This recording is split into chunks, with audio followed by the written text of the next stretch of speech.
the only time you're ever going to get to the front of the line at Porto's in under a half an hour, so treasure the moment. As you can see, the photo's a bit dark in certain areas, even in the middle of the photo where the cake, our subject, is sitting. So what we're going to do is use a gradient overlay to adjust the color and the highlights in the photo. I'm going to make a new layer, and I'm going to call it gradient overlay, and hit OK.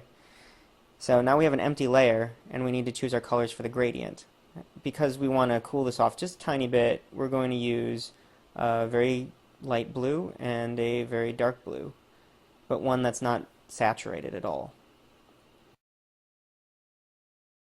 Now that we've got our colors, we need to fill our gradient overlay layer with an actual gradient. So I'm going to select the gradient tool, which is also underneath the paint can if you don't have it up already, and choose radial gradient because we want to kind of have a spotlight on the cake. So I'm dragging it out from the middle all the way to the left side. You can see I made a spotlight but didn't do a very good job, so let's do it again.